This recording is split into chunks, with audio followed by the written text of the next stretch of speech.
Ready?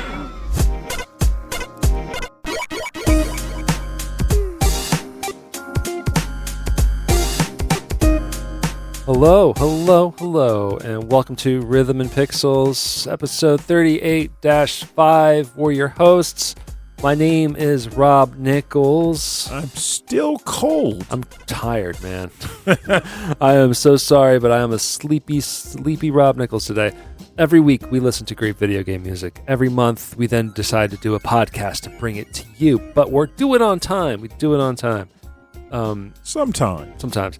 This is 38-5. I remember when we had a hiatus, the last hiatus. I was thinking to myself, we'll just do numbered. We'll just make numbered episodes. Do numbered episodes. No, that's the charm. I thought, yeah, I'm losing the soul of the show. Rob, don't do it. Don't sell out to the man. Yeah, don't do it like everybody else. Just because it's easy doesn't mean it's supposed to be the way. If we're gonna split up an episode into two episodes, if you were listening to last week's episode, Rhythm and Pixels Chat, we had the excellent musicians and gamers and tournament organizers Hari and Robin from Smash Brothers Live. If you listen to them, they're fantastic. That episode was great. But it was also 38-5. Yeah, but that's by Rhythm and Pixels Chat. Rhythm and Pixels. Yeah, if you want to listen to that, that's awesome. No music, just talk like the radio AM. Rhythm and Pixels Chats are AM radio, right? We're your FM radio. We're getting you ready for the drive in the morning. That's right, with howling mad. We're taking it to Pernell up in the sky. Pernell, what's the traffic look like today? It's terrible. Everyone's an ant. Everyone's so tiny. They're all small.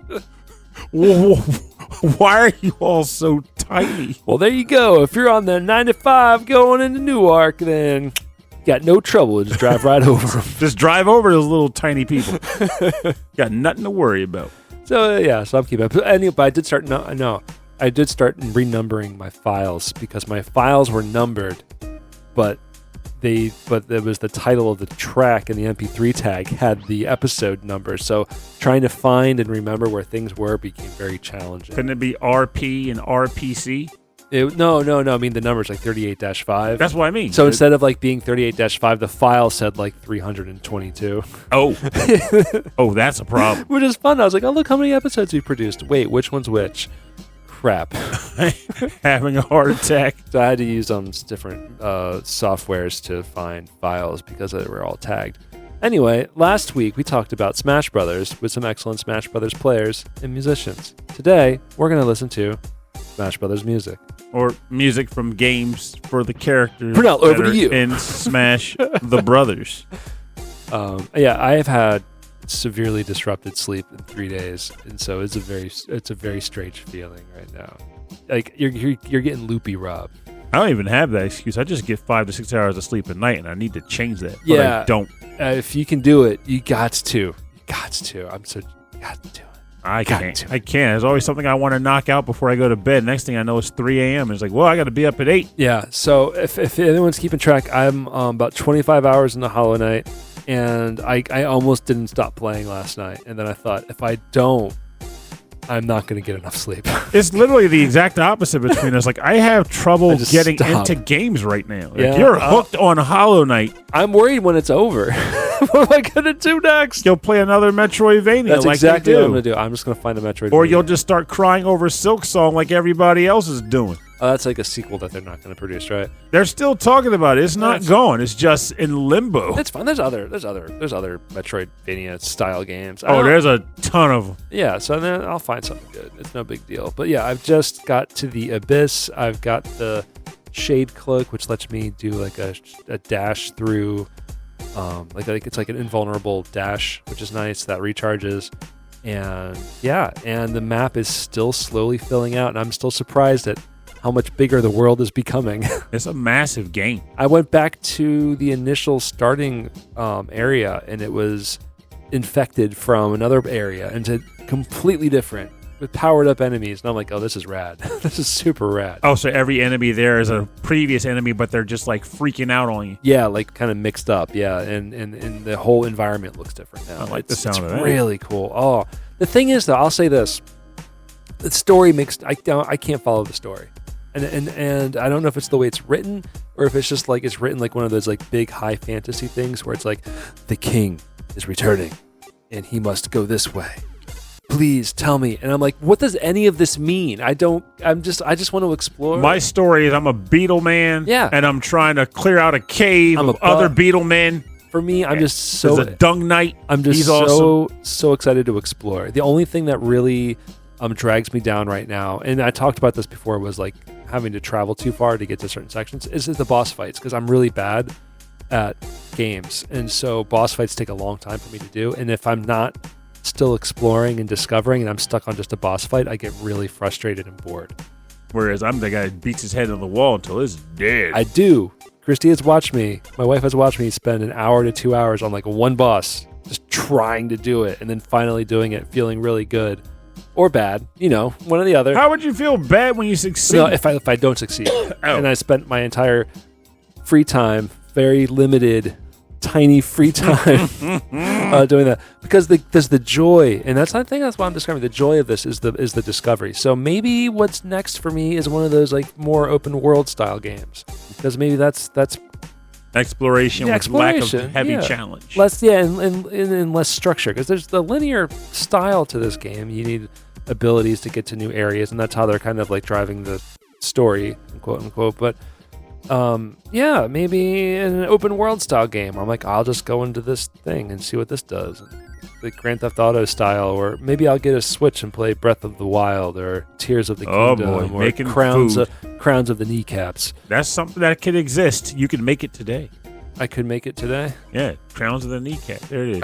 There's your game. Start cranking that one out. Get on one of those game development RPG makers. I'm looking at you right now. Glasses on the nose. There it is. That's a game. Are those new glasses? Yeah, these are new. They look great. I don't know why. Like I saw you. I'm like, that's Pernell. But like I'm looking at you now. I'm like, they look excellent. I mean, that's what everyone does. There's Pernell. I'm looking for. Well, Pernell. I'm looking for new. I'm going to buy new glasses. So. Yeah. Well, I mean, glasses are.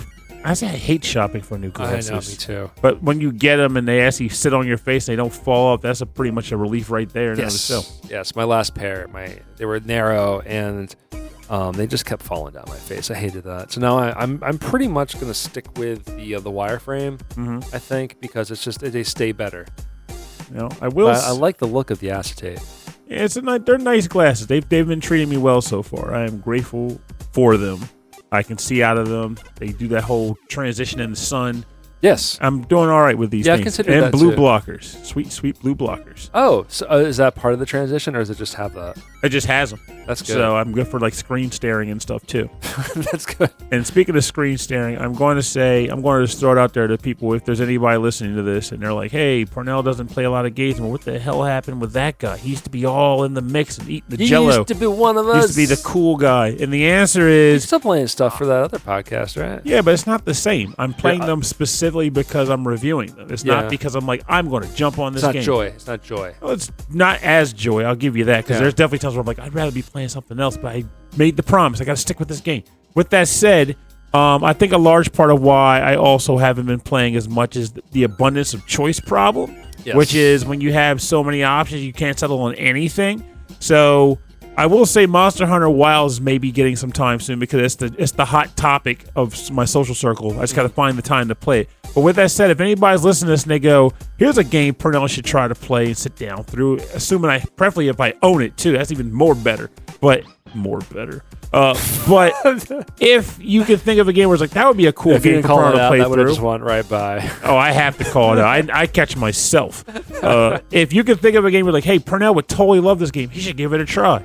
Just recommend it. Bring it up in the Rhythm and Pixels chat, or email us about it, because I could use that. Hit the Discord and let Pernell know. So I will say one other game. And if you're listening, and you know what I like, send me some stuff in the mail. So I will say one game I stumbled across. Yeah. Hasn't hooked me yet, but I think it's enough that I can recommend it on the show. It's called Everhood. Everhood. Yeah, it feels like a reverse Guitar Hero, and the idea is that you're a little puppet man. Walking around trying to get his arm back. I've heard of it for years ago, but never played it because it just didn't look like it would appeal to me. I want to say I played some music from this game. No. But the idea is it's an RPG of sorts, just in the way you explore the map and such, and have items that resolve puzzles. But when you get into battles with characters, it feels like reverse Guitar Hero, and you have the music scales just like Guitar Hero coming down, but you're dodging all the notes. Yeah. Instead of actually collecting the notes. So eventually you do, but early on you're primarily dodging them, and it's really good. And if you have issues with epilepsy, don't buy this game because they do not hold back. I was getting dizzy playing it on certain segments. So yeah, I played music from this game in 2022. There it is. Everhood. I think it was like a beta version of the game. Oh. Yeah, I don't think it was quite out yet. This is the top games of 2021. And for me, it was top games that I wanted to play. Well, the sequel just came out to Everhood this week, actually. Oh, wow. So, cool. Well, this week as of the day we're recording the show. Not actually, the release of this episode. That's how I should decide what games to play next. I should go back to our top games of the year and figure out, like, oh, what games were I interested in? I mean, you'll get them all for pretty cheap. Yeah, they're all pretty cheap now. Yeah, Unpacking, and then I ended up playing Unpacking. That was a lot of fun. We started watching. Okay, now on to shows and movies.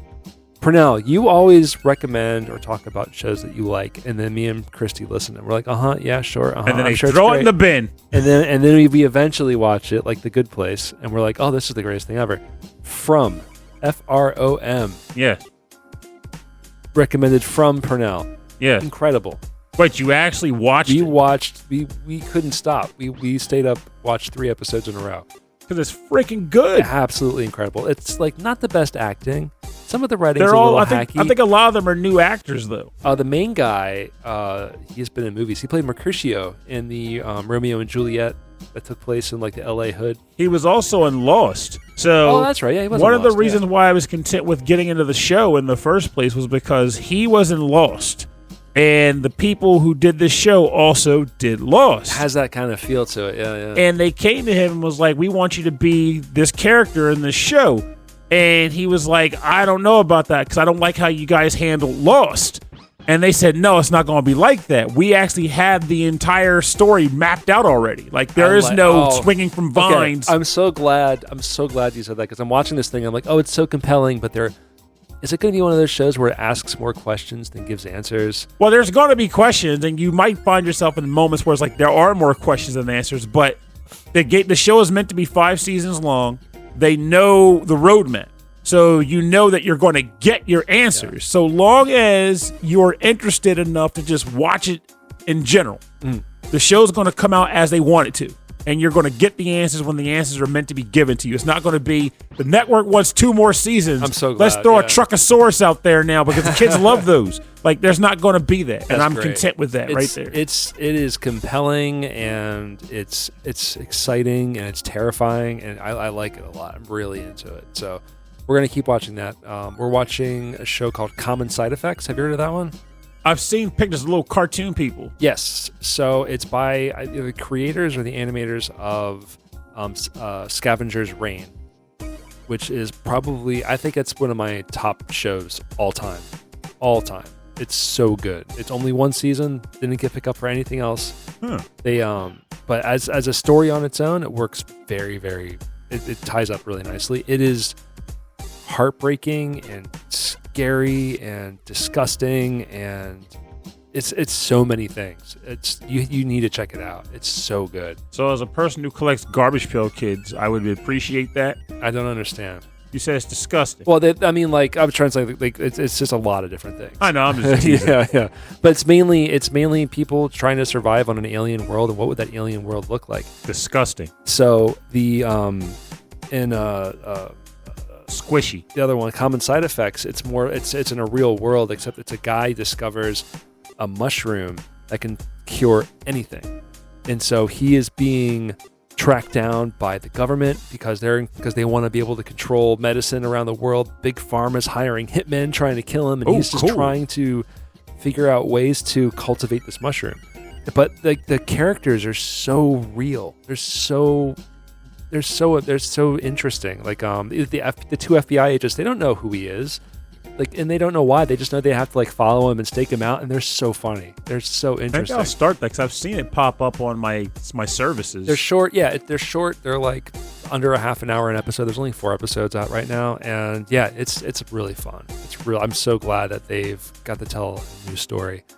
Well, in that it's case, very different. Well, I like different. I also like disgusting. Well, it's very different. It's very different from what they did before, which was like a big space exploration crazy thing. And that was disgusting. That was the best. Like, you're really hanging on to that word. That's right. You should watch. If you want something disgusting, watch something else. I'm just joking. I'm stuck on Garbage Pail. It's just an incredibly compelling show. It is one of the best things I've seen. I am disappointed they aren't going to make more of that show, but if they're going to do other stuff, I'm so glad. Oh, Mike Judge is, I think, in the Common Side Effects. Yeah, he does a few different voices, and it's really obvious which one it is because I think the guy that sounds like Hank Hill. Yeah, because I think that's his normal speaking voice.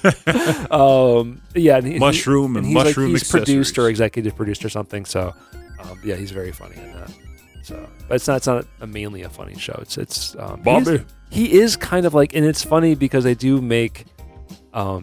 definitely make like metaphors and sides to Indiana Jones. He's kind of like an Indiana Jones character. Like he's a scientist essentially. He's a citizen scientist, but he's also like traveling the world. The mushroom guy? The mushroom guy, yeah.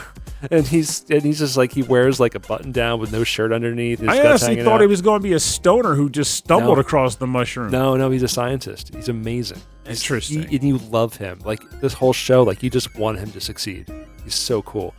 Also, he's outpacing Johnny Law. Yeah, and half the time he's either doesn't know or he's just paranoid all the time. Those common side effects. It's really cool. Yeah, I mean that's the thing. He's used it to save a bunch of people, and he's slowly running out of mushrooms, but no one knows what the side effects could be. He just knows that it's working. And that they're common. Yeah, and that's the title of the show. Yeah, there could be common. Well, they will be common. No, Common's from Silo. Yeah, that's right. Common is inside. That's a show I got to get back to. Yes, you do. That and Severance. Yes, you do. It's too many. There's too much. I have no. I'm watching Severance as soon as I get home. Oh yeah, yeah, buddy. You know that? Every Thursday night at midnight. Yeah, I watch it. That show. I really want to get back into that, but it was a little slow to get going, and then I got hung up on other stuff. As is life. Yeah, that's the way it goes. Yeah, we are definitely doing another Rhythm and Pixels chat. I was waiting for that. I was waiting to outright say, "Are we doing Rhythm and Pixels chat?" Well, I feel like the last episode we were kind of doing an interview, and we didn't really get to catch up. Yeah, so that's the thing. Yeah, Rhythm and Pixels interview, Rhythm and Pixels chat. Rhythm and Pixels. Yeah. Rhythm and Pixels Rhythm. Rhythm and Pixels Beta. Rhythm and Pixels Spam. Okay. Rhythm and Pixels Scrapple. Yeah, we got Rhythm and Pixels Red. The Rhythm and Pixels Blue. Rhythm and Pixels Crystal. Well, thank you for joining us on Rhythm and Pixels Premium. Okay, so I'm going to propose this to you now. Think about it. Next month, we are leaving the country for a while. I don't want to have to worry about an episode. I was thinking we'd take next. Actually, that's a big nuts because I actually was going to mention to you about an episode for next month. Okay, you wanted to come with us. No, I'm tired. Well, and I'm bored. Well, no. We'll figure out timing of that then. Because then I was thinking when we come back, we start introducing Patreon live streams into the Rhythm and Pixels chat portion of the episode. So that was always a lot of fun when we used to do that. Onto the lot. I'm starting. Yeah. We'll have a live stream chat for the episode. It would be. So it would be like.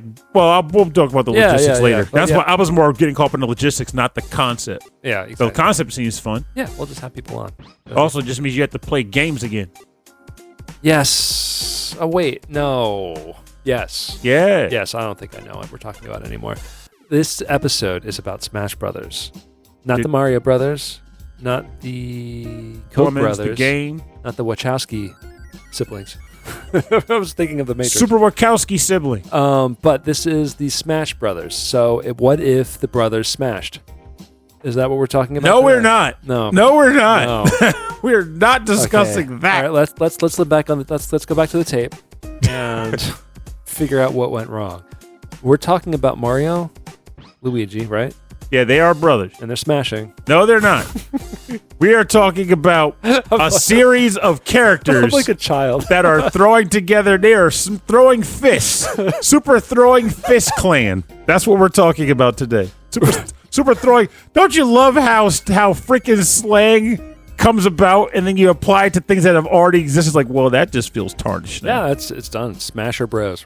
It just tarnished. Yeah. Just tarnished it. So anyway, we're talking about Super Throw Your Hands Together siblings. Yeah, Super Smash Brothers, the fighting game that turned into a social movment. No, a phenomenon. A phenomenon. It is, and I would honestly call it that in the realm of video games. So for the first 2 games, they were like, hey, let's just try to get all as many Nintendo franchises as we can. And then suddenly they were like, well, we can also get maybe Sonic. Well, even before that, Metal Gear. It wouldn't be so much that. It's like the first Super Smash Brothers came out, and it had its following, but I don't think it was really big. People still kind of treat it like this little cuddly Nintendo fighter, and the people that liked it a lot. I remember visiting friends in college, like on campuses and stuff, and like them and their friends had the N64, and they would be like, "Oh, we're gonna crack some beers and play Mario Kart and Smash Brothers," and I'm like, "What's Smash Brothers?" Yeah, and it was like a lot of people like wouldn't give it a chance. They were like, a lot of people were just like, "This is like a Nintendo beat 'em up or fighter." They don't want us to play that because people Nintendo had that cuddly kids culture, which they kind of still do, but it was even worse back then. Yeah. And then Melee came about, and I don't know what it was about Melee specifically, but that was when the game blew up. So much so that they released multiple sequels afterwards, and they were like, no, we want Melee back. So fans would just keep making more Melee fan mods. But from that point on, the series just got bigger and bigger, and while I can't project specifically just how big it's gotten, I will say with confidence, I believe the Smash Brothers character announcements videos were some of the most hyped things I've seen collectively in video game culture. Like when there was a mention of a new character announcement, people flocked to those videos to see who was next, and then complain that it wasn't their character. But still, angry or happy, people ran to watch those things. And when the last video came out, I would bet there was a massive YouTube following for that. Like, if they tracked the views, it was probably pretty high in the first couple of hours. Oh yeah, I'm sure. And then we learned it was Sora, which personally everyone else was mad about. I wanted it to be Sora. Mad about Sora. People love Kingdom Hearts. Yeah, I wanted it to be Sora, so I didn't care. I mean, there were other characters I would have been happy to see, but I was always like, Sora should be in this game. Yeah, and then he was. So I was like, there you go. I was like, it could have been Goofy, could have been Donald. No, they got Sora. They got the big bad boy, Sora, with the key, unlocking hearts and kicking asses. He's doing it. Yeah. That's how he gets down, man. That leaf bracer smashes. But no, I've never been good at the game. No, me neither. But I always enjoy playing it, and I enjoy, hearing about who's coming up, what their move lists are going to be, blah blah blah. Yeah, I played a little bit again, like when I was younger in my 20s, and then I won't say got back into it, but I was reintroduced to it from my nephews because they had it at the Truex's house, so they would play there, and it was okay. It's hard for me to follow. I don't know what it is. I'm used to having like a fighting game on a plane, 2 large characters, 2 beefy, meaty men beating each other up, And that's why I like Smash Bros. I can be a little marshmallow man. Yeah, exactly. I get eating that. characters and spitting them out, and then, I don't know, stealing their powers and beating them up. Because for the record, by the way, and we should probably start doing some music, but Curbs. That was Curbs. He was like the only character I would use in the first Smash Brothers. No, it's just Kerbin. He was the only character I cared to use in the entire game until I unlocked Ness. And people hated. They would ban me from using Kirby, and I had to settle for Yoshi or something. Oh, really? But no, Kirby was my boy, and then they nerfed him in Melee, and that was all she wrote. But I was beating heads in that game back then. But then, like I said in the earlier episode, once I got exposed to the outside of my college sphere world, I learned how brutal it actually was. Once Kirby enters the real world, his eldritch powers won't be enough. His eldritch powers will not be enough to save him from the meta game group. The fear is so real. People can't even fathom what Kirby would really look like. That takes Meta Knight to a whole nother level. Like Meta Knight swoops in and brings the meta game style to the masses. Is that a reason why? Is that why he calls Meta Knight? No, I just said it. Oh, okay. I don't know why his name is Meta Knight. Yeah, Meta. Maybe it just sounded cool. All right, so let's start with some music. So I chose music all from the Smash games, arrangements really, because every song in Smash Brothers, the game is derivative of other characters, so all of the music is derivative of the original music. not derivative in a derogatory way, but as in everything. It's derived from their games. Derived from them games. Wow. So that's what I chose from the specifically arranged for those games. I chose from, but you chose. I chose some just all music from board, their games, and we'll see. Which is fine because it's again, these are like the highlights, like the top tier, most fun characters and games and music from Nintendo. They just threw into this thing, so we're gonna have some great music today, which I'm really excited about. Oh yeah, yeah, I'm really pleased about that. So why don't you start us off? All right, so I base my picks on characters that I genuinely like playing in the game, not where they rank on the scale of effective characters. So no. And I'm going to start with who I was probably the most happy to hear get announced in Smash Brothers history. That being, of course, Mega Man. Oh, I chose a track from Mega Man 6, the Flame Man stage, composed by Yuko Takehara.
Welcome back, or welcome back, whichever you prefer.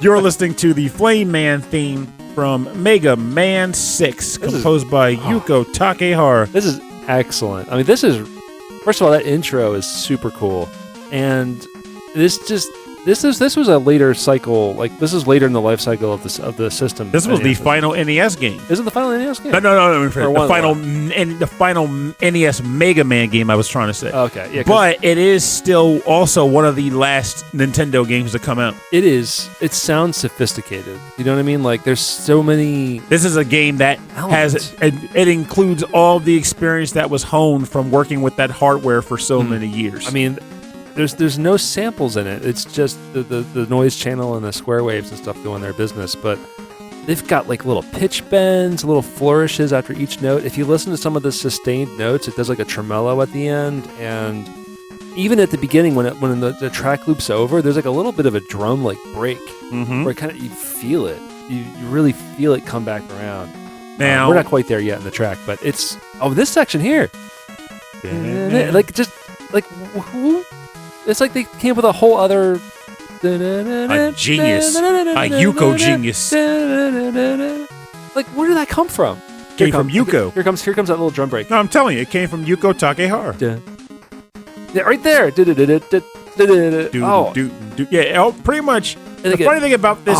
It's like, great. That's great. People have their favorite Mega Man games, and I'll be the first to tell you, I'm confident and comfortable saying, I thought that Mega Man 6, as compared to the other Mega Man games, wasn't particularly great. It was a fun game because there's not a bad Mega Man game. Even the first one's still fun. Stop it! He's hitting me with the microphone. Well, I moved the microphone and then it falls. I don't know what's going on. It's like I'm cursed. Yeah. But like, despite the fact that I feel like the games themselves didn't necessarily become like better towards the back end, I do feel as though the OSTs did. If I took the nostalgia out of it, which I ultimately did because I played 5 and 6 very late in my adult life, actually. I feel as though 5 and 6 have better OSTs than the ones that came before them. And I'm comfortable saying that, despite not liking the games were as good. I think on the whole, I would say, yeah. There are some hits from like 3 and 2 that like they're just burned in my brain forever, maybe from nostalgia, but I think they're also just great compositions. Oh, absolutely. But like, there's no bad Mega Man music. You get on the whole...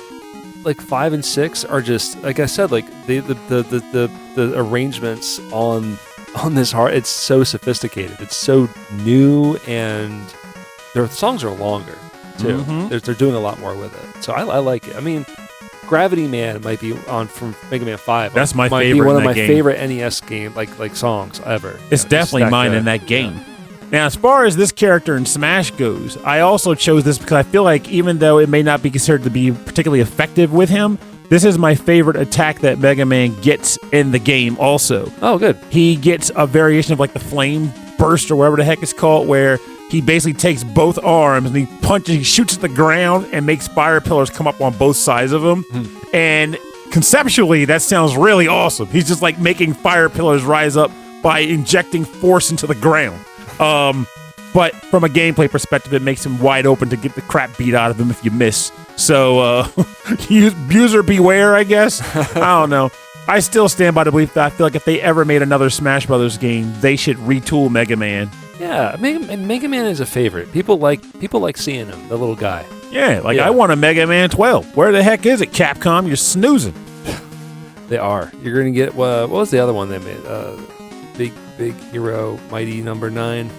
Oh, that wasn't Capcom. That was the guy who, I don't even know if I should be saying it, because I don't think he truly came up with him, but I think he's like number 1 or number 2 in the lineup. But either way, the statement is that he came up with Mega Man. And when Capcom stopped making Mega Man games, he didn't have access to the franchise. So he made this thing. Yeah. Also, I think he got fired from Capcom too. But either way, he decided to make his own Mega Man-esque game, called it Mighty Number 9. He came up with all the characters and the lore and whatnot, and then had one of the most successful Kickstarters in history, and then blew it. Oh, well, too bad.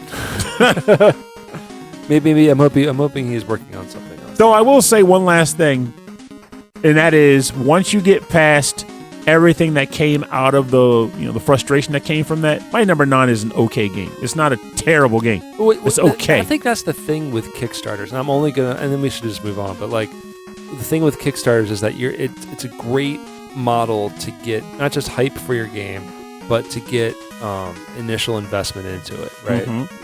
Are people going to be interested in it? Yes. People want to spend money on it? Yeah, they do. Okay, great. So but you got to know your limits. But I think the hype builds too fast, or it can build too high, and it's done that for a lot, not just video games, but for board games and some other stuff too. Mm-hmm. And it's dangerous. You got to know your limits on what you promise people. You can't fly too high to the sun. Unless you're Kid Icarus, in which case you'll just get another life. Shovel Knight, they did so much. I felt like I bought Shovel Knight once and got like a billion games out of it. Oh, that's probably that was an amazing Kickstarter, which was great. But like, I mean, how are they surviving? I think they put other games out alongside it. Oh my gosh! But yeah, Shovel Knight was like the best. It was like, here's a game. Oh, but also, because of the Kickstarter, here's this. Oh, and also, here's some extra content. Also, we made like a whole other game. They basically gave you everything they promised. Yeah. Even though they seemed like they overpromised, they came through and fulfilled their promise. They just kept doing it, which is incredible. All right, so we're going to go all the way back here to the first Super Smash Brothers on the N64. Shovel Knight. I want to hear, Shovel Knight should be Smash, right? Is he in Smash? There's an assist trophy for him, I believe. Oh, okay. So like they were like, we're not gonna make a character, but you can make it. What's an assist trophy? They're basically summons. So if you find an assist trophy on the board, you pick it up, and the character shows up and does a special attack, and then he goes away. Oh, okay. So it's not like a trophy, like a game achievement type thing. It's not like an achievement, but it does show up in the museum as a trophy, and it gives you lore about the character. Oh, that's fun. Cool. So the game is like a museum. Yeah, it literally is. So we're gonna listen to Planet Zebes from Super Smash Brothers for the N64. This is music. Oh no, Zebes! By Hirokazu Hip Tanaka, and arranged for the game on the N64 by Hirokazu Ando. So we have two Hirokazus. There's two Hirokazus, but only one Tanaka. Only one Tanaka. But this one is arranged by Ando.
Planet Zebes.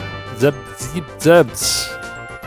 Bees! Yo, Zebs, what's going on, man? We're going to Planet Zebs. The French love bees for their honey. This is from Super Smash Brothers, the original for the N64 by Hirokazu Tanaka. It's arranged for the N64 by Hirokazu Ando. It might be because I'm tired. Yes. But in the midst of hearing this, for some reason, my brain started, because I joked about it like maybe a minute before the track played, but I started hearing Kid Icarus. Yeah, a little bit. And it got me realize, like, maybe it's the same composer. Yeah. I was like, wow, I can hear influence from Kid Icarus in this game. Though I don't know which one came first. They were in the same window of action-packed series games. Yeah, no, a little tip or a little trick. The early Nintendo games, if it was a black cover with like the big image on the front, like the big pixely image on the front, it was probably Hirokazu Tanaka. Are you serious? Yeah. Is it just because he was like the only guy they had contracted to compose music? There were multiple development teams, and he was one of the teams, and that's what he did. But I'm just curious why specifically that style of cover. Yeah, that's because that R&D team did those games. Yeah. Wow, I never realized that. Yeah. He just did a lot. He did so much, and he learned a lot about music in the process. That's what's so interesting to me about early NES music, is that a lot of the musicians were either classically trained and then trying to program it onto a chip, or they knew nothing about music and they were just like, oh, I like music though, so I'm just going to make what I want, and learn as I go. And it's just so neat what comes out of this stuff. Yeah, but I like this music. I like classic Nintendo music. I just like video game music, obviously. Otherwise, why the hell am I doing this show? Yeah, but this Metroid music has a certain appeal to me. Like, it does resonate like a classic. Yes. Take me back home to like eating cereal in front of my TV vibe. Yeah. That's one I need to get back to. Super Metroid. I never finished. Or eating cereal in front of the TV. I'm back on an oatmeal kick. Oatmeal's a cereal. I made so much oatmeal one night that I have to finish it all. Oh, man. Like 10 servings. It's all in the fridge. So, I mean, you got Samus shooting missiles at Mario. Mario doesn't stand a chance. Yes, he does. He has Dr. Mario pills. He has the cure-all for that. He has the cure. That's right. The cure for a missile. That's right. Dr. Mario. He got that doctorate. I always thought it was also cool because Metroid music was always very atmospheric and didn't really have like much of a rhythm to it. Not all the tracks do. So like hearing it, arranged for like a fighting game is kind of neat. Yeah, I'm actually trying to think like Metroid. It's Samus's head. Metroid. There's Zero Suit Metroid and right. No, I'm sure it's Samus. It's different Samus's, right? Yeah, I was joking because my brain was clearly about to call her Metroid, like those parents out there. Anyway, it's like Link and Zelda. Who's Zelda? Who's Zelda? So I'm Zelda trying to rescue this princess person. But no, so like it's amazing how they expanded Samus out, because it was Samus, then Zero Suit Samus, and there's Dark Samus, and I wouldn't be surprised if they come up with like. No, that's right. She only had a character skin of the Metroid Fusion Samus, but still, there's a lot of different Samuses in the game too. Oh, that's good. I remember. My nephew Siren really liked playing as Zero Suit Samus. Oh, she's awesome. But I was also like just a teenage boy who wanted to look at a girl running around. No, she had a really cool whip. No, he was also beating us. Yeah, exactly. Constantly, so I couldn't really complain. That's right. I was like, yeah, put some respect on Zero Suit Samus. Yes. Oh, well, I do. I do respect where it's given. All right, you know the next track for now? It's not from Zero Suit Samus. I don't like being yelled at. Zero Suit Samus. So this track, in regards to one of my, wasn't my favorite character for the most part, but it was one of my mainly used characters in Melee, was Peach. But I used to always complain and say, well, the better princess is Daisy anyway, so where the heck is she? Where's Daisy in the game? The Daisy Man. And then they finally, even though she's an Echo Fighter, oh boy, they finally put Daisy in. What's Echo Fighter? Is that from another game? Echo Fighters? It's a concept that stemmed from like some of the older fighting games where they just said, hey, how about we put another character in this game, but they're essentially just a reskin of this person. Oh. They might have changed a few quirky elements to them, but they're the same fighter. Like in Street Fighter, where it's like, they're all Shotas. they're all like Ryu characters. Essentially, yes, because I feel like basically I know Ryu and Ken in their own way are kind of shoulders. They have like different quirks to their moves, Ryu, but they have a hurricane. Ken, Akuma, Sakura. Yes.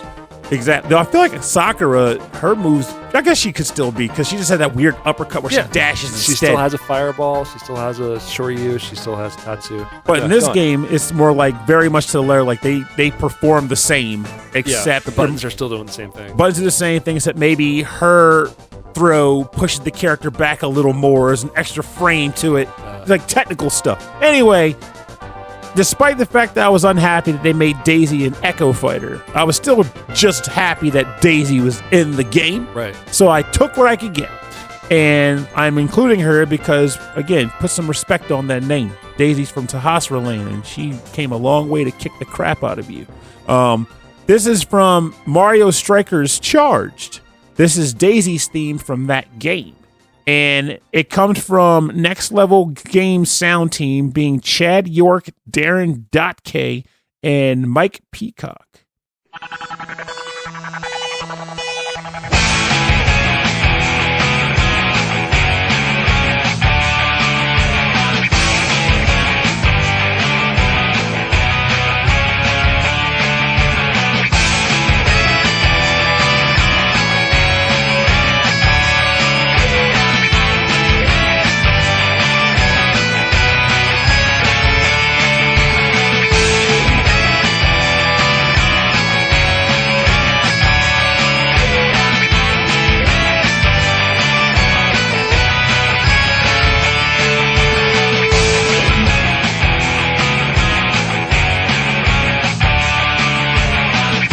Sister girl, here for Daisy, bro. She makes the best quiche. Quiche with peach, peaches and peaches. What am I gonna do with you, Daisy? This is very pop funky. Yeah, this is 182. Blink 182. I love it.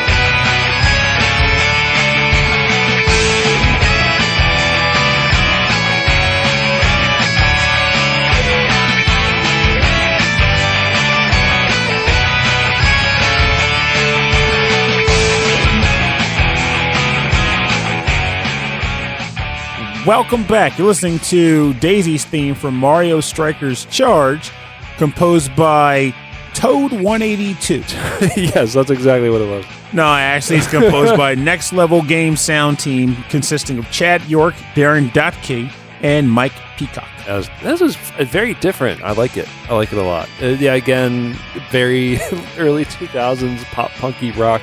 Yeah, my jam. That's good. Because the funny thing about like the pop short, punk, though, very, very short. Yeah, like I've always liked the sound of pop punk, but never liked the vocals in pop. Yeah. It doesn't hurt that I generally prefer female vocalists, but even still, like it's always been a challenge. Well, that's why I was trying to like sing like Blink 182 because that guy's voice is very. It's got like that little bit of that little vocal. Whine. Sorry. Yeah. So that's what I was trying to do there, but. This could also very well be Gwen Stefani and No Doubt. This is No Doubt-ish, right? A little bit. I can hear that. Sorry, I'm not home right now. I'm walking through the spider webs. That's exactly what this is. Well, I think it's hilarious that you did the same song I was thinking about because that's the only one you can remember off the top of your head on the call is spider webs. Yeah. Like, I had favorite songs by No Doubt, and yet for some reason, right this very moment, I can only remember Spiderwebs. Yeah. Sorry, I'm not home right now. I'm walking in the spiderwebs, kicking a soccer ball around the field. But yeah, Mario characters, they don't always have to attack. No, they do. They do. Daisy strike. Oh, and she does that too. Daisy and Peach, for that matter, because again, Echoes. I always liked using them because I appreciate that they gave the Mario 2 vegetable scooping and pretty much brought that back into the flow. That's in the Smash Brothers games? Yeah, that's their I want to say it's like their down B or something. Okay. But like they basically pick up a vegetable and throw it. But my favorite move that she gets is the butt bump. So she basically like runs up on him and like slams him with her butt. That's great. And it feels like a nice little taunt. Like, get off the board! Bam! Like a big hip check. Hip check, literally. And it's a fun move to pull off on people. Cha! It's fun. I like using those characters quite a bit. And back again, when I thought I was good at the game and the people I was playing with, I actually could take out. It was something particularly fun about properly using the parasol and like dodging them in the air and then coming down with the butt bump. It was God. It was such a fun time. I miss playing Smash Brothers. I realized that. Oh well, we should. No, I'm not a big fan. It's like no, I will not. There's other things we could be playing. All right, so my next track, I love. This is they introduced some new characters into Smash Brothers Melee. One of them was Lincoln Park. Lincoln Park. Yes, another one right alongside of the pop punk era that I can't listen to anymore. Like I wasn't really into them when they came out, and I listen to it now, and I'm like, you're sorry. Yeah, like, I can't listen to your music tracks anymore. But like, I will. I can't listen to the music track anymore. But it's in my God, no. Doing Evanescence. All right, so no, I like Link. I like Parks. I like Super Smash Brothers. I like Recreation. This is Hyrule Temple. I like the music from Hyrule Temple. Zelda 2. Well, because it was great. Because some of the best music. I love that stuff. This is the temple music from Zelda 2. Composed by Akito Nakatsuka. Arranged by Hip Tanaka. Nope, Shogo Sakai. Oh, nuts. The Data East All-Star. I just wanted it to be Hip Tanaka. Hip Tanaka. All right, this is on the GameCube. Let's give it a listen.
Hey everybody, you're back. You're listening to music from Smash Brothers Melee.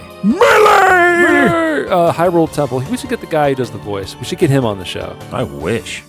That would be great. This is a Hyrule, or we just do the voice the whole show. I can't. Melee! No, that was a bad idea. As soon as it came out of my mouth. No, it's too late now. Can't put that genie back in the bottle. Read it instantly. This is Hyrule Temple from Zelda 2, composed by Akito Nakatsuka, arranged by Shogo Sakai. And included in what? Included in Melee? Melee! Yeah, so, I mean, Link, a perfect fit for this world. You know, he's got a sword. He's got a shield. You got a sword and a shield. He can't speak. He doesn't. He grunts. He chooses not to. He can't. He grunts. Hey, hey, hey! That's Link. Well, I mean, like, neither does Mario. He says Yahoo. And, no, he says Mamma Mia. I mean, that's barely words. And let's go. That's bad English. So long, gay Bowser. So long, gay Bowser. That's right. So long, Bowser. So long, gay Bowser.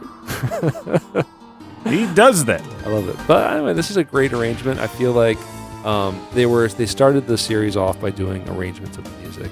But it was the N64. They only had so much space on those cartridges. Now we're on the Melee. We're on the GameCube. We're on the CD media now. No, I'm sorry. No, not quite CD. Nintendo had to get wacky tacky. Oh, like the Dreamcast. They did CD Junior. CD Junior. CDJRs. But yeah, which is cool. But like, I feel like they were able to add more instrumentation to the music now, and still video gamey sounding, but it's starting to get to what we're expecting. I'll tell you something. When it comes to the GameCube, back in the day, people used to give it all kinds of jokes and teasing it because of like a kid's toy, but it actually is design-wise one of my favorite machines. Yeah, it had the little handle, you just kind of lug it around. It had 4 controller ports. It was popularized by the Dreamcast by this point and the N64, but still. And 4 controller ports. At that time, I was like, your system needs to have it.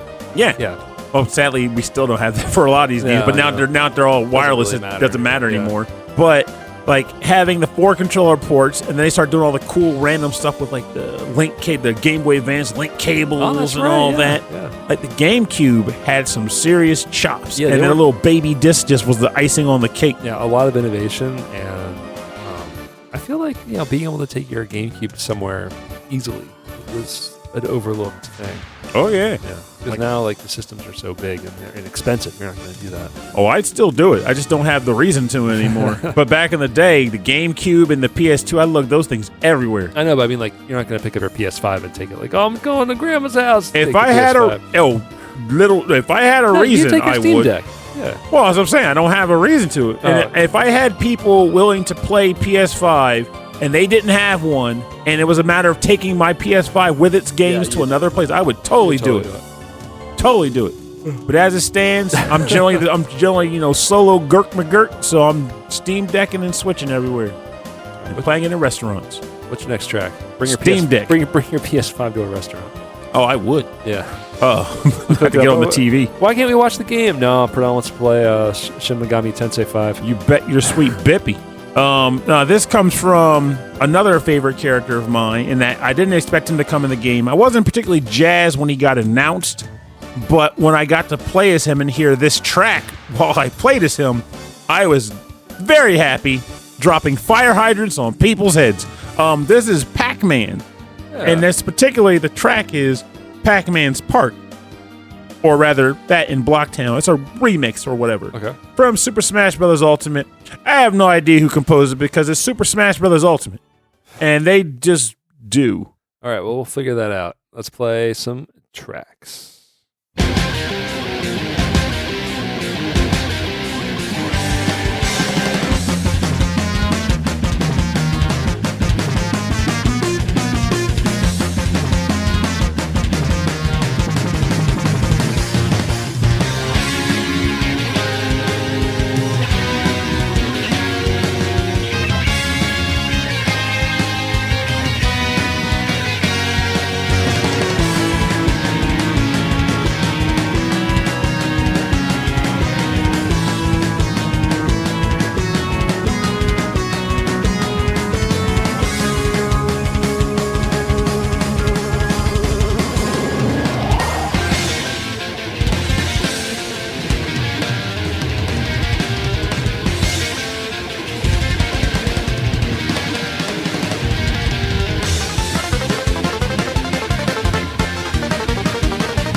Sorry, I'm not home right now. I've taken too much lactate. Welcome back. You're listening to Pac-Man Park / Blocktown from Super Smash Bros. Ultimate Rob found who composed it. Yes. I forgot. So this music's from the game Pac-Mania, composed by Junko Osawa Pac-Mania! for the arcade, arranged by Yuji Masabuchi. Yeah, and Pac-Mania is a game I always thought was pretty cool, too. I wish they did further versions of that style of Pac-Man. Which was that was a side-scroller, right? No. You're thinking Pac-Man Adventures or Pac-Land. Pac-Land, that's right. But this game was a maze game, like regular Pac-Man, but it had a sort of side 3D scope, and Pac-Man could jump over do a little ghosts. jump. Yeah, that was really good.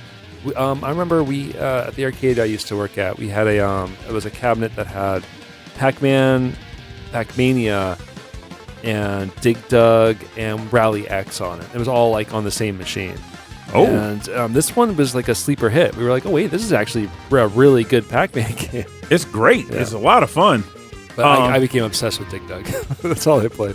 And it's funny that you mentioned Pac-Land and Pac-Man, or rather we brought up as a collaborative here this Pac-Land stuff, because a lot of his moveset in Smash stems from like Pac-Land, like where the fire hydrants in there, like fire hydrants were in Pac-Land. Yeah. You could swing and you'd swing too, right? In that game, you can't in this though. Though there is like a weird like trampoline where he like packs off a trampoline, but I love playing as Pac-Man. Like I like hitting people with the Galaga weapon, or the Galaga item rather. You can get like the different power-ups from Pac-Man for like weapon usage. Well, I mean, I'm looking at him in the I remember in my mind Pac-Man's just a circle with a mouth. Mm-hmm. But I'm looking at the cartoon, right, of him, and he's got like the shoes and the arms. It's gotta be the shoes. It's gotta be the shoes, and they're Jordans, right? Yeah, you remember he had the cartoon too, where he had like the smoker's lung. Yeah, that's right. So me and my friend Chris, we used to make fun of, like, we had like this running gag where we would rewatch the Pac-Man cartoon, but it was a Christmas special. And all the ghosts would be like huddled up like cold or something, and they'd be like, "No, Pac-Man's coming. There's no chomping on Christmas, Pac-Man." No chomping. No I guess you're Christmas. right. Well, maybe if you put a little frosting on the power pellet. I don't know. Every time we would just crack each other up. No chomping on Christmas. Pac-Mania came out in '87, man. And it was on. I know it was in the arcade, but I remember it got a Genesis release, which is how I learned about it. Yeah, it got ports all over. So it has a lot of different music and composers around, but the original Junko Osawa. And the only time I got to play it was when they released the Pac-Man Anniversary Collection on the Game Boy Advance. I bought that, and I was obsessed with Pac-Mania there.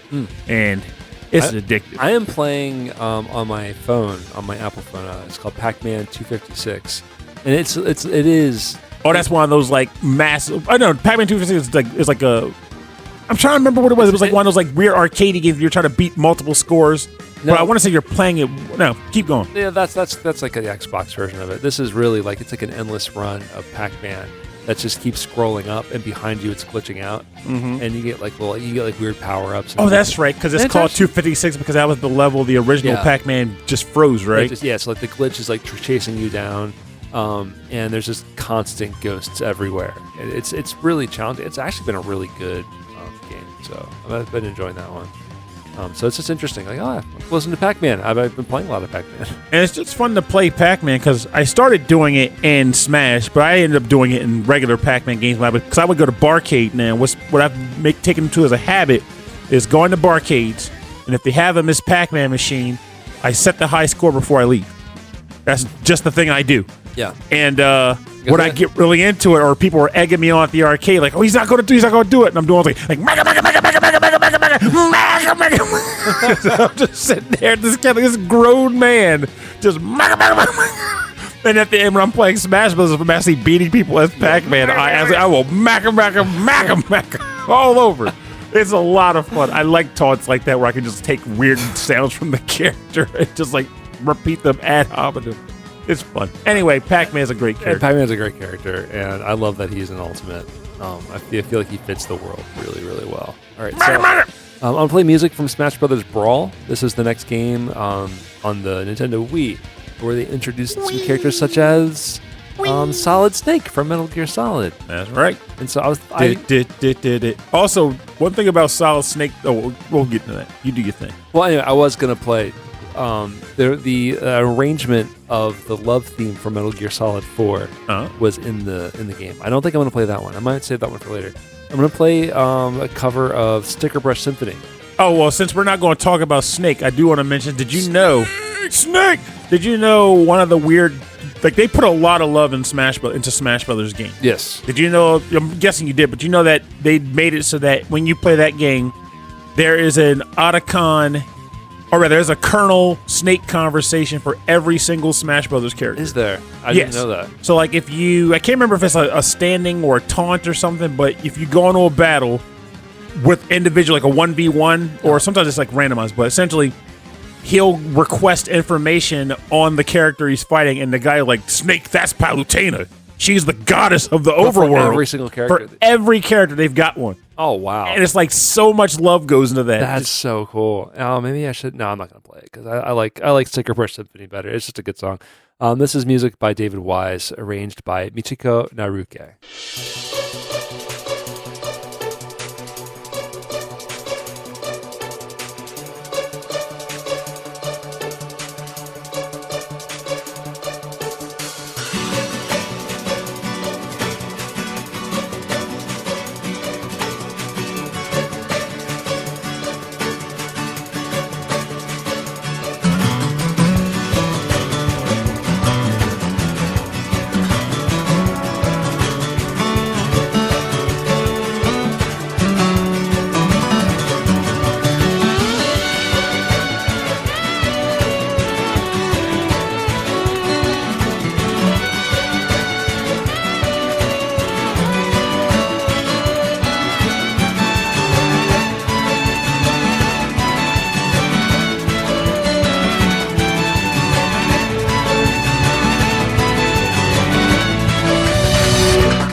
Oh, that guitar is so good.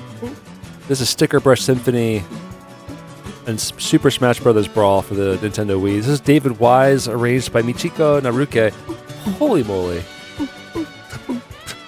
You could just tell, like, the arrangement. Like, the arranger loves this song because they just took every fun element out of, like, this really ambient track that had very little percussion and just really jazzed it up. It's just excellent.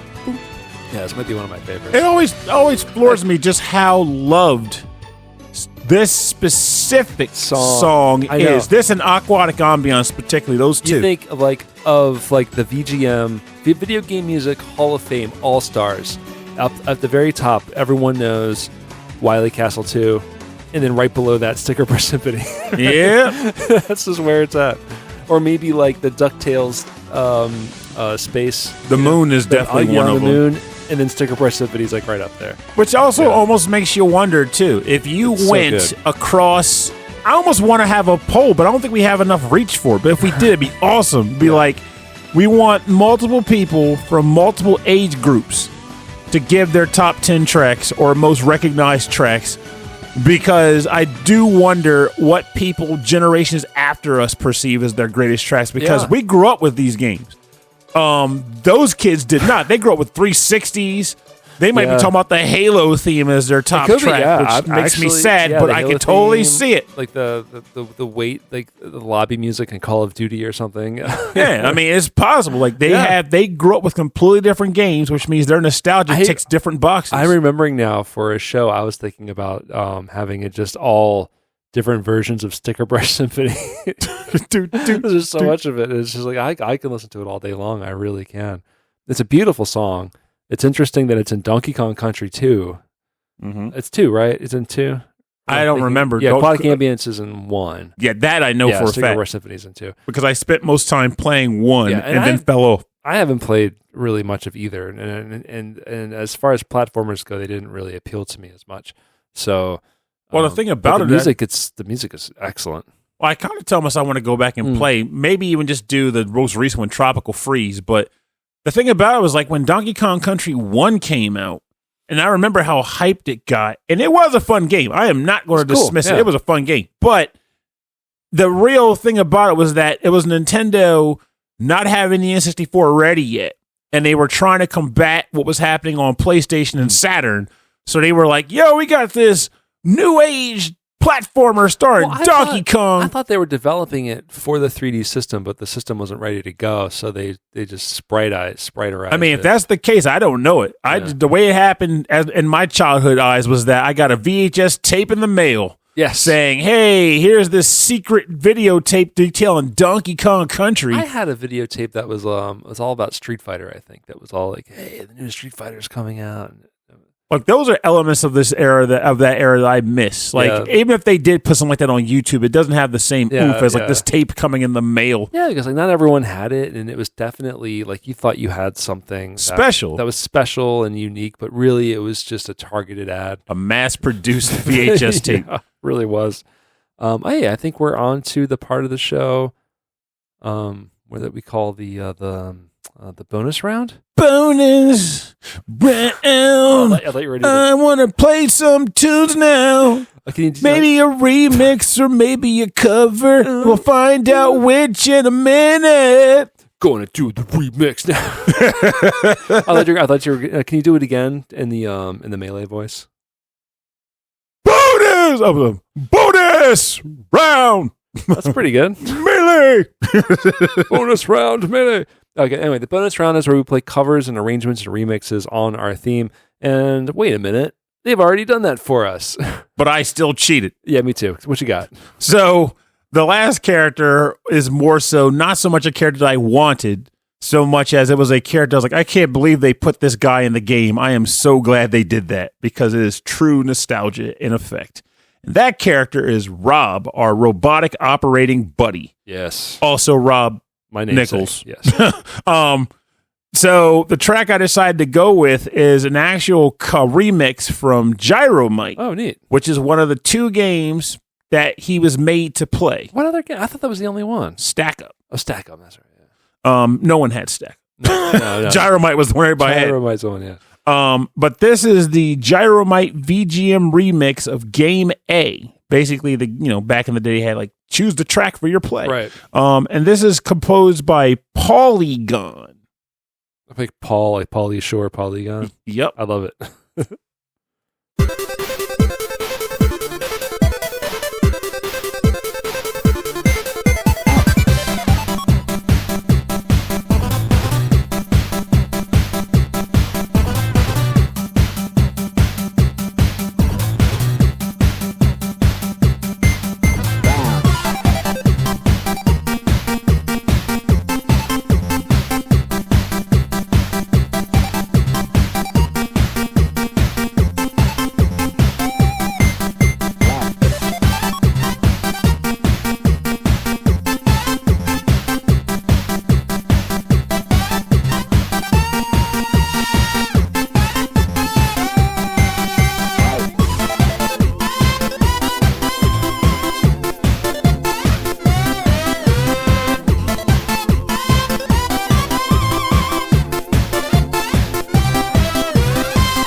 welcome back. You're listening to the Gyromite VGM Remix Game by Polygon.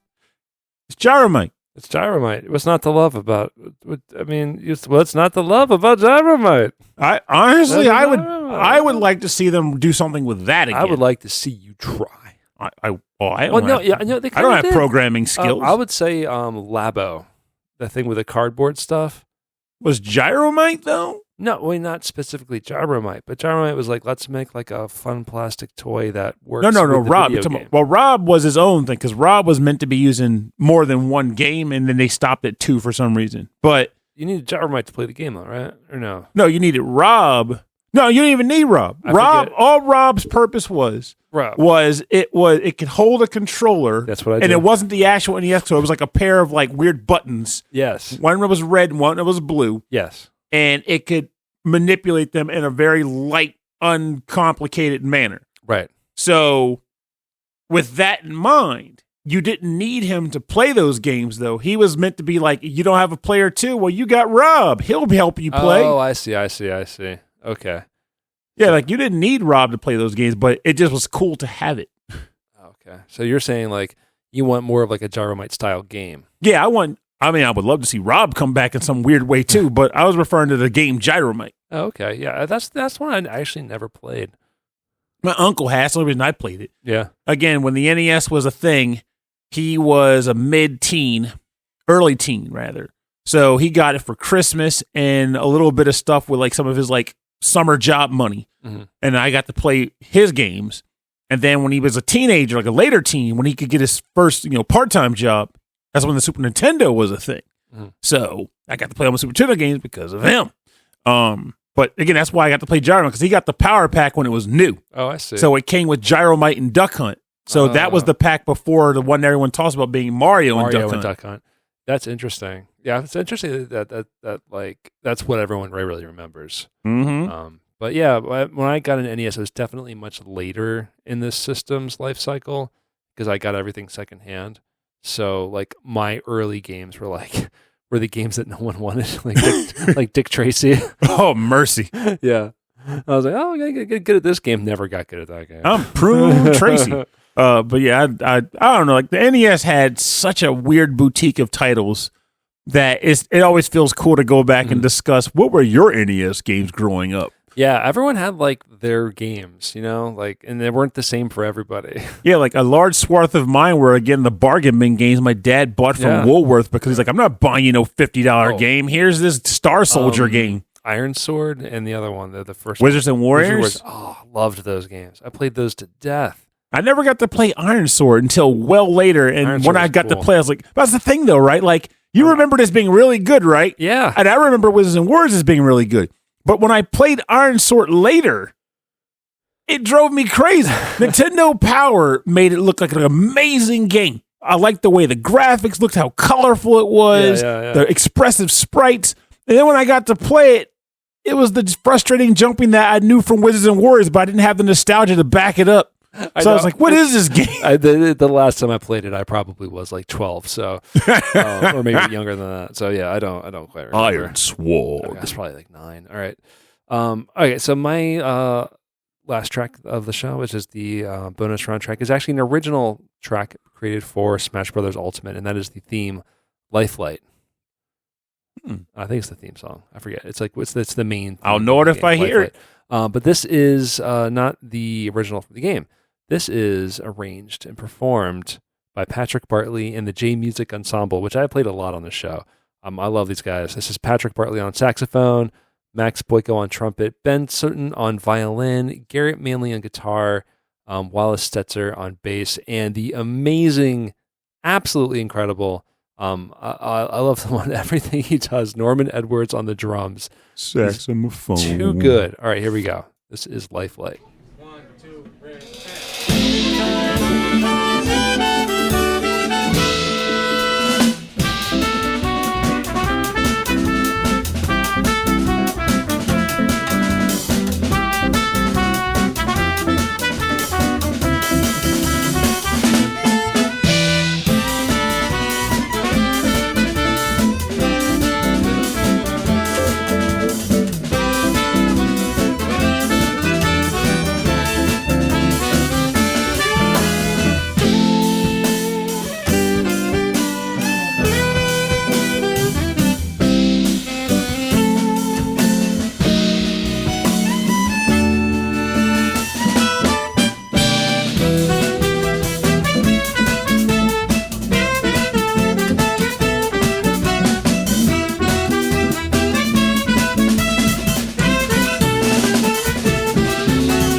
Tarantula. Thank you very much, everybody. That was The Lifelight from Smash Brothers Ultimate by Hideki Sakamoto, and arranged by Patrick Bartley and performed by Patrick Bartley and the J Music Ensemble. I love that. I love that so much. It's a great song to begin with. It's absolutely incredibly catchy. But just that arrangement is it's tight. Everything about it's just exactly what you want it to be. Oh, I was down. Yeah, I could have. You know what? They could have thrown in like 5 like saxophone solos. I still have been in like hell yeah. Well, that's all I really. I mean, that was my favorite part. So I'm not going to deny more of my favorite thing. Oh, the solo. Oh, saxophone and saxophones for days. Yes, with the violin with it too. I was unexpected in that arrangement, but I liked it a lot. Excellent quality selection. Yes. For more information on the bonus round, go to rhythmandpixels.com, where we have links to the artists' SoundClouds, Bandcamps, everywhere you can download, buy the music, and support these artists.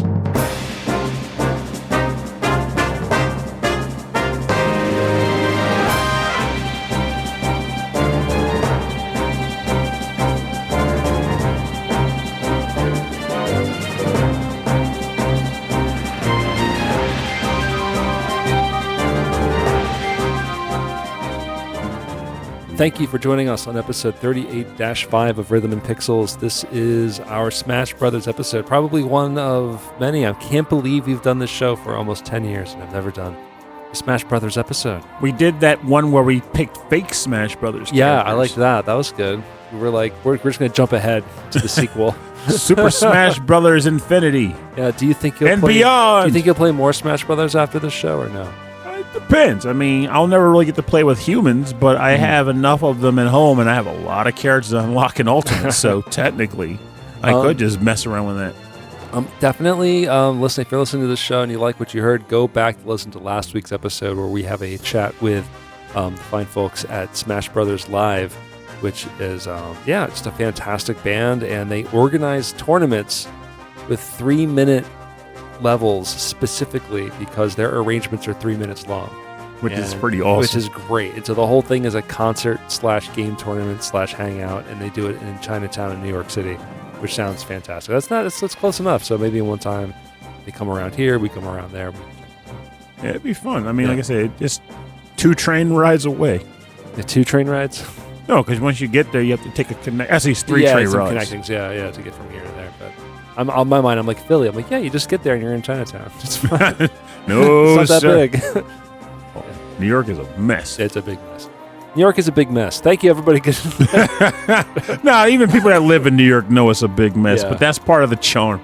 Yeah, that is part of its charm. People, get out of here. I'm walking. It's a big mess. I'm walking over here.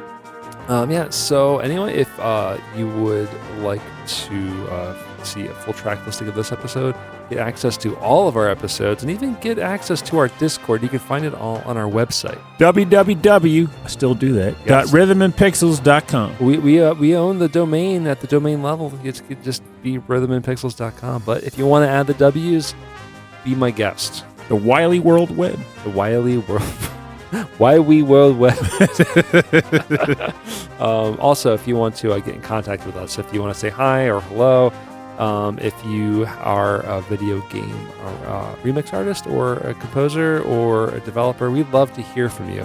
Please send us an email. rhythmandpixels@hotmail.com. Check that out. And then also go to our YouTube, youtube.com/rhythmandpixels. Our episodes are up there if you want to listen to them there. We also have a 24/7 radio stream playing nothing but 8-bit and 16-bit classics and deep cuts. Nothing past that generation. That's all it is there. I've just did a shuffle, added more music, and we've added some new guest spot, like we do little radio zingers where we're like, you're listening to Rhythm and Pixels, and Christopher Shenstrom sent in. Oh, cool. Yeah, he's one of our highest level Patreon members, and that is a benefit of yours that you can get at our Patreon. At patreon.com/Rhythm and Pixels, you get access to cool stuff like that on the radio station. You will soon get access again to our monthly live streamed episodes, which will start back up again soon. And we'd like to say your name and thank you at the end of every episode. So starting with Christopher Shenstrom, host of the Gameable Audio podcast. Thank you. Board Game Broen.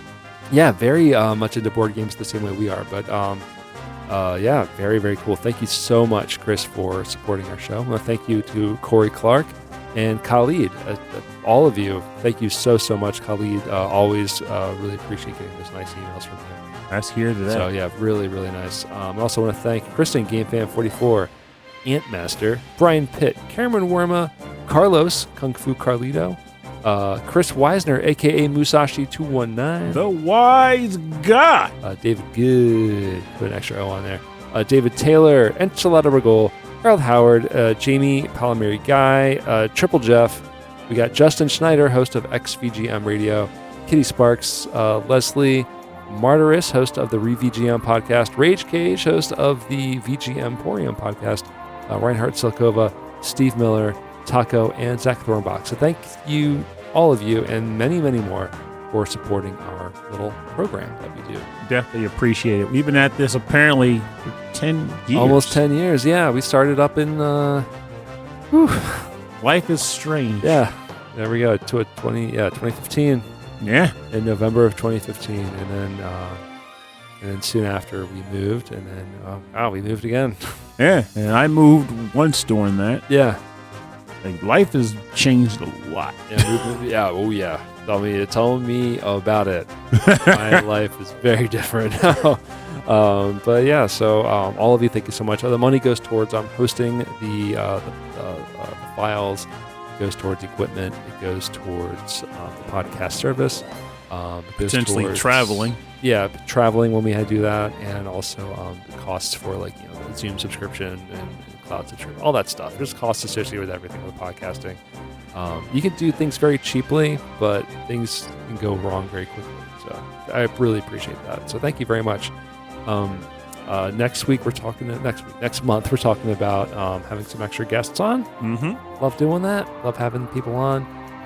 So it might be an earlier episode since I'll be out and about and on a traveling extended vacation. Oh, it's been a while since I traveled with the family, and now it's going to be traveling with little one.